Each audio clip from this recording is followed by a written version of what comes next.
Hello, नमस्कार। आप सभी का अर्जुन साइट यूट्यूब चैनल पर हार्दिक अभिनंदन, स्वागत है। मैं हूं रंजीत। साथियों, आजकल एग्जामर नवीन पैटर्न पद्धति के आधार पर क्वेश्चन दे रहे हैं। तो आज उसी नवीन पैटर्न विधि के आधार पर मैं राजस्थान की आर्ट एंड कल्चर के अंतर्गत संत एवं संप्रदाय से संबंधित एमसीक्यू लेकर आया हूं। साथ ही यह जो क्लास है राजस्थान की सभी प्रतियोगी परीक्षाओं के लिए उपयोगी क्लास है। चाहे वो ग्रेड फर्स्ट हो, चाहे वो ग्रेड सेकंड हो, चाहे वो रीट हो, पटवार हो, ग्राम सेवक हो, आरएस हो, सभी प्रकार के एग्जाम्स के लिए उपयोगी है। आप क्वेश्चन देखिएगा किस लेवल के क्वेश्चन है और उसके बाद में अपन चर्चा करने वाले हैं। तो देखिएगा साथियों, अगर आपसे मैं बात करूं तो आज के पैटर्न को ध्यान में रखते हुए एमसीक्यू बनाए गए हैं। तो अगर आप क्लास को ज्यादा से ज्यादा शेयर कीजिएगा और चैनल को सब्सक्राइब भी कर लीजिएगा। साथियों, पहला क्वेश्चन आपके सामने आ रहा है। सूची है संप्रदाय और दूसरी तरफ है मुख्य पीठ। आपको सुमेलित करना है कि कौन सा संप्रदाय है और कौन सी पीठ इससे संबंधित है। तो साथियों, ये क्वेश्चन अब अपन करने वाले हैं, तो ध्यान रखिएगा। इनके कोट भी मैं आपको दूंगा, लेकिन अपन थोड़ा सा स्ट्रगल कर रहे हैं। बाकी जल्द ही अपन डिजिटल बोर्ड वर्क भी चले जाएंगे। तो देखिएगा, पहला क्वेश्चन आपकी स्क्रीन पर आ चुका है। गुद्दड़ संप्रदाय की प्रमुख पीठ है, ध्यान रखिएगा, दांतड़ा भीलवाड़ा में स्थित है। कहां स्थित है साथियों? दांतड़ा भीलवाड़ा में। फिर आपसे पूछे नवल संप्रदाय की पीठ कहां है? तो नवल संप्रदाय की पीठ कहां है? आपका जोधपुर में। चरणदासी संप्रदाय की बात करें तो ध्यान रखिएगा, दिल्ली में है। फिर आपसे मैं बात करूं अलखिया संप्रदाय की, तो इसकी प्रधान पीठ है वो आपके बीकानेर में स्थित है। तो इस प्रकार से आपको कोट दिया जाएगा और इस प्रकार से आपको आंसर भी करना है। अब मैंने यहाँ पर कुछ विशेष व्याख्या भी की है जो एग्जाम में पूछ सकता है कि चरणदासी संप्रदाय है वो राजस्थान का एकमात्र ऐसा संप्रदाय है जिसकी प्रधान पीठ राजस्थान के अलावा बाहर भी स्थित है। तो अगर आपसे पूछा जाए कि राजस्थान का ऐसा कौन सा संप्रदाय है जिसकी प्रधान पीठ राजस्थान में तो वही है, परंतु उसके अन्य पीठ राजस्थान से बाहर में भी है, और इसका मतलब वो है चरणदासी संप्रदाय जिसकी राजस्थान से बाहर पीठ दिल्ली में भी है। ध्यान रखिएगा साथ, कहां पर? आपका दिल्ली में भी है। नेक्स्ट क्वेश्चन आपकी स्क्रीन पर है, पढ़िएगा। राम स्नेह संप्रदाय की शाखाओं और उनके प्रवर्तकों को सुमेलित कीजिए। तो देखिएगा साथियों, एक तरफ आपको शाखा दे रखा है, एक तरफ आपको प्रवर्तक दे रखा है। हालांकि इनके आंसर भी आपको मिलेंगे, कुछ महत्वपूर्ण व्याख्या भी आपको देखने को मिलेगी। तो देखिएगा, अगर बात की जाए कि शाहपुरा भीलवाड़ा की शाखा के प्रवर्तक कौन है, तो ध्यान रखिएगा आपके संत रामचरण जी हैं। रैण नागौर शाखा के प्रवर्तक कौन है साथियों? संत दरियाव जी हैं। सिंगथल बीकानेर की अगर बात करें तो ध्यान रखिएगा आपके कौन आ जाएंगे? संत हरिराम दास जी। खेड़ापा जोधपुर की बात करें तो कौन आ जाएंगे? आपके संत रामदास जी। इस प्रकार से आप कोट से मिलान भी कर लीजिएगा। अब देखिएगा व्याख्या क्या है। शाहपुरा मुख्य पीठ है। सिंथल शाखा के हरिराम दास जी ने निशानी नामक आध्यात्मिक ग्रंथ लिखा था। अगर आपसे क्वेश्चन पुटअप किया जाए कि बताइए सिंथल शाखा के जो प्रवर्तक हैं हरिराम दास जी, उनके द्वारा कौन सा आध्यात्मिक ग्रंथ लिखा गया था, तो ध्यान रखिएगा निशानी। नेक्स्ट क्वेश्चन आपकी स्क्रीन पर, निम्न कथनों पर विचार कीजिए और सत्य कोट का चयन कीजिए।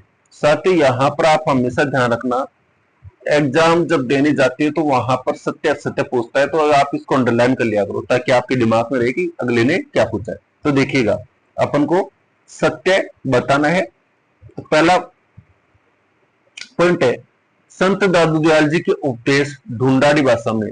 बिल्कुल भाई, ढूंढाड़ी भाषा में है। दादू पंथ के सत्संग स्थल को अलख दरीबा कहा जाता है। बिल्कुल भाई, अलख दरीबा कहा जाता है। दादू जी ने निफंक या निफक आंदोलन चलाया था। ये भी राइट आंसर है। इसका मतलब अपने तीनों सही है, तो आप देख लीजिएगा तीनों सही है। नेक्स्ट क्वेश्चन देखिएगा, सूची फर्स्ट को सूची सेकंड से अपन को सुमेलित करना है। ठीक है, देखिएगा संत लालदास जी का संबंध कहां से है? इनके स्थान पूछे तो धौलीधूप अलवर से संबंध रखते हैं। संत पिपाजी की बात करें तो इनका संबंध गागरोन झालावाड़ से है।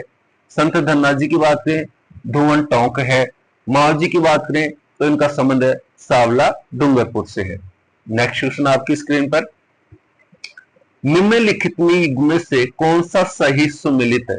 यानी आपको सही सुमेलित पूछा है, कौन सा सही सुमेलित है? तो देखिएगा, जसनाती संप्रदाय में अपन पढ़ते हैं लाडलू, कितने नियम बताए गए जसनाती संप्रदाय के? 36 नियम बताए गए। वहीं विष्णोई संप्रदाय में कितने नियम बताए गए आपके? 29 नियम बताए गए हैं। चरणदासी संप्रदाय में कितने बताए गए आपके? 42 यानी 42 नियम बताए गए। तो बात राइट है, इसका मतलब तीनों सही है। अगला क्वेश्चन देखिएगा साथियों, जसनाती संप्रदाय के संदर्भ में कथनों पर विचार करें। देखिएगा, जसनाती संप्रदाय से पहला पॉइंट क्या है, ध्यान से पढ़िएगा। इस संप्रदाय में जाल वृक्ष और मोर पंख को पवित्र माना जाता है। बिल्कुल भाई, बात सही है कि इस संप्रदाय में जाल वृक्ष और मोर पंख को पवित्र माना जाता है। अगला पॉइंट देखिएगा, सिद्ध रुस्तम जी इस संप्रदाय के प्रसिद्ध संत थे। कत्यासर में केवल आश्विन शुक्ल सप्तमी को मेला भरता है। इसका मतलब, इसका जो आंसर होगा ए और दो दोनों क्या है आपके? सत्य है, लेकिन 3 नंबर हो क्या है? असत्य है। असत्य क्यों है? तो ध्यान रखिएगा, वर्ष में 3 बार मेला लगता है। कत्यासर में वर्ष में कितनी बार मेला लगता है? 3 बार, आश्विन माह में, माघ माह में और आपका चैत्र माह में। तीनों जो मेले लगते हैं वो आश्विन शुक्ल सप्तमी को, माघ शुक्ल सप्तमी को और चैत्र शुक्ल सप्तमी को लगते हैं। इसका मतलब अपना जो आंसर होगा कौन सा होगा? 1 2 सत्य है। 1 2 क्या है? सत्य है। अगला क्वेश्चन आपकी स्क्रीन पर आ रहा है, देखिएगा, संत और उनके द्वारा रचित ग्रंथ कौन कौन से हैं? जैसे आपसे दे रखा है, पहला संत माओ जी का ग्रंथ सिम्बुद्रा, संत दसनाथ जी का ग्रंथ चोपड़ा, संत जाम्बो जी का आरिलो, संत बालिंद जी का जमसागर। तो यहां पर ये गलत हो गया भाई। क्यों? अगर आपने थोड़ा सा पढ़ा होगा तो जाम्बो जी का ग्रंथ तो क्या है आपका? जम्ब सागर आएगा। क्या आएगा? जम्ब। और संत बालिंद का क्या आएगा? आरिलो आएगा। दसनाथ जी का क्या आ जाएगा आपका? सिम्बुद्रा। और माँ जी का क्या आता है आपका? चोपड़ा। इसका मतलब अपना आंसर कौन सा हो जाएगा? ए आंसर हो जाएगा। कौन सा हो जाएगा? A answer. अगला पॉइंट, अगला क्वेश्चन करने का मतलब, दादू पंथ की शाखाओं के संदर्भ में असत्य कूट को पहचानिए। यानी असत्य कूट को पहचाना, असत्य को पहचाना। पहला पॉइंट क्या है? खालसा, जो मुख्य गद्दी नारायण से जुड़े रहे, विरक्त, घूम घूम कर उपदेश देते थे। उत्तरादि क्या कहा है? जो राजस्थान छोड़कर उत्तर भारत हरियाणा चले गए। फिर देखिएगा, खाकी, जो सिर पर जटा और शरीर पर भस्म लगाते थे, उनको किस नाम से जाना जाता था? खाकी के नाम से जाना जाता था। ये कोई भी असत्य नहीं है, तो इसमें सारे के सारे क्या हैं? सत्य, कोई भी असत्य नहीं है। निम्न में से कौन से संत मध्यकाल में मेवाड़ क्षेत्र के प्रसिद्ध संत थे? और मध्यकाल में मेवाड़ क्षेत्र के प्रसिद्ध जो संत थे वो आपके तीनों के तीनों संत हैं। एक तो आपके लालदास जी की बात करें तो लालदास जी इस समय प्रमुख थे। चरणदास जी प्रमुख थे, चरणदास जी भी प्रमुख थे।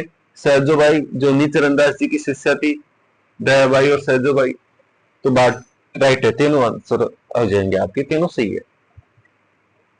देखो थोड़ी सी व्याख्या दी है मैंने, अलवर भरतपुर क्षेत्र में मेवात कहलाता, अलवर भरतपुर का क्षेत्र मिलकर क्या कहलाता? मेवात के नाम से जाना जाता है। सहजोबाई और दयाबाई ये चरणदास जी की क्या थी? शिष्य थी। नेक्स्ट क्वेश्चन देखिएगा, किस संत को राजस्थान का कबीर कहा जाता है?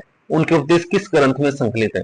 देखो, संत पिपाजी को पिपाजी की वाणी, संत धन्ना जी को धन्ना जी की आरती। लेकिन अपने क्वेश्चन पूछा राजस्थान का कबीर, तो इनको तो राजस्थान का कबीर नहीं कहा जाता भाई। राजस्थान का कबीर तो किसको कहा जाता है? आपके संत दादू दयाल जी को। और इनका जो मुख्य है वो कौन सा? आपका दादू दयाल जी वाणी। ठीक है, तो देखिएगा थोड़ी सी व्याख्या क्या है। दादू दयाल जी ने निर्गुण भक्ति का प्रचार किया था और उनके सत्संग स्थल को अलग तरीका कहा जाता है। ठीक है, तो आज के लिए बस यही 10 क्वेश्चन एक बार ट्रायल सा मैंने किया है। आप बताइएगा क्वेश्चंस का लेवल कैसा है, और अगर आपको नेक्स्ट वीडियो में ऐसे ही क्वेश्चन चाहे तो कमेंट्स कीजिएगा और बेहतरीन क्वेश्चन लेकर आऊंगा। ठीक है साथियों, आप चैनल पर नए हैं तो चैनल को सब्सक्राइब कर लीजिएगा, लाइक्स कमेंट्स कीजिएगा और इस क्लास को ज्यादा से ज्यादा अपने साथियों को शेयर कीजिएगा। मिलते हैं नेक्स्ट क्लास में, तब तक हंसते रहिए, मुस्कुराते रहिए, खिलखिलाते रहिए और अपनी तैयारी में व्यस्त रहिए। जय हिंद, जय भारत, राम राम। ओके।